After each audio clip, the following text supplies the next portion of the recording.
আসসালামু আলাইকুম রহমতুল্লাহ। লাগার আগে বুঝতে হয় কার সাথে লাগছি রে ভাই। ভারতের নিকট সেই তো মাথা নোয়ালি, সেই তো ভারতের সাথে সম্পর্ক রিভাইভ করার জন্য, পুনর্জীবিত করার জন্য, পুনরায় ঠিক করার জন্য উঠে পড়ে লেগেছিস। তবে কেন এই কাজটি করেছিলি?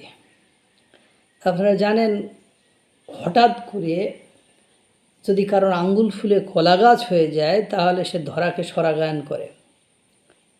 তখন কে তাকে তুলেছে, কে তাকে বড় করেছে, কার হাত ধরে সে উঠে এসেছে, এইগুলো সে ভুলে যায়। তুরস্কেও আজারবাইজানের অবস্থা ঠিক ওরকমই হয়েছিল। ভারত তাদেরকে খাওয়ায় পরায়ে সাহায্য করে, দুর্ভিক্ষে সাহায্য করে ভারত তাদেরকে তুলে নিয়ে এসেছিল, আর সেই ভারতের বুকেই ছুরি মেরেছিল। ভারতকে বিশ্বের বিভিন্ন স্থানে অপমান অপদস্থ করার জন্য, ভারতের ক্ষতি করার জন্য পাকিস্তানের মতো একটি রাষ্ট্রের সাথে সম্পর্ক করে তুরস্ক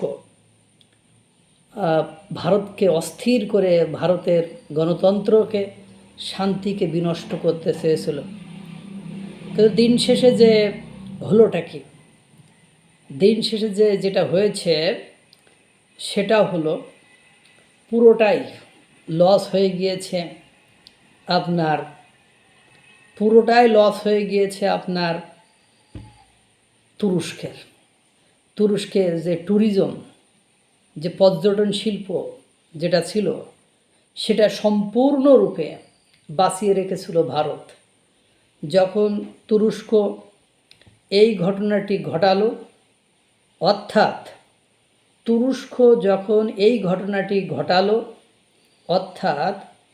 তারা যখন আপনার অপারেশন সিঁদুরের সময় পাকিস্তানকে সাহায্য সহযোগিতা করলো, তখন ভারতের লোক টোটালি তুরস্কের সাথে সকল যোগাযোগ বন্ধ করে দেওয়া শুরু করলো, বা সেখানে লোক যাওয়া স্বইচ্ছায় স্বপ্রণোদিত হয়ে যাওয়া বন্ধ করে দিল।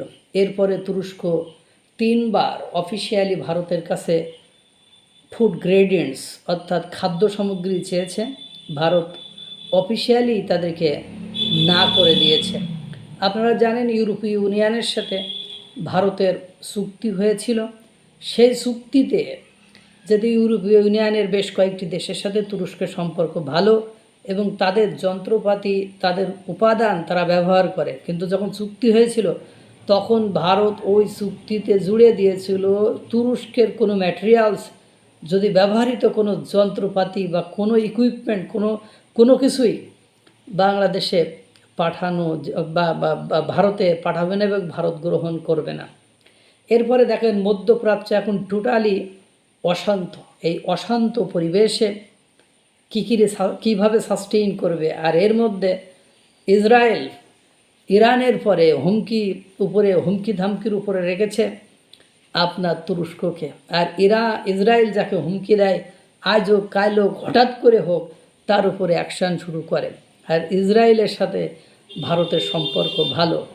ইসরায়েলের সাথে যেহেতু ভারতের সম্পর্ক ভালো, একমাত্র পাকিস্তান কিচ্ছু করতে পারবে না।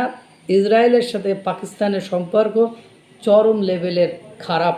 এখন এই মুহূর্তে যদি বাঁচতে হয়, এই মুহূর্তে যদি কোনোভাবে তুরস্ককে বাঁচতে হয়, তাহলে ভারত ছাড়া বিকল্প কোনো উপায় নেই। এই মুহূর্তে তুরস্ক যে কাজটি করেছে তাতে বোঝা যায় তুরস্ক আত্মসমর্পণ করতে বাধ্য হয়েছে। ঘটনাটি শুনলেই আপনারা বুঝতে পারবেন। তুরস্কের নার্কটিক ডিভিশন এবং আন্তর্জাতিক গোয়েন্দা সংস্থার যৌথ অভিযানে ধরা পড়ল এক ব্যক্তি। এই আটক হওয়া ব্যক্তি মূলত দাউদ ইব্রাহিমের ডান হাত, যার হাতে ডি কোম্পানির ড্রাগ সাম্রাজ্য, যার নাম সেলিম দোলা। ভারতের মোস্ট ওয়ান্টেড লিস্টের তালিকায় যার নাম স্বর্ণাক্ষরে লেখা আছে, সেই দোলা অবশেষে ধরা পড়ল ইন্টারপোলের হাতে ইস্তাম্বুল থেকে 25শে এপ্রিল। এই সেলিম দোলাকে শেষ পর্যন্ত স্পেশাল এয়ারক্রাফটে করে উড়িয়ে আনা হলো দিল্লিতে।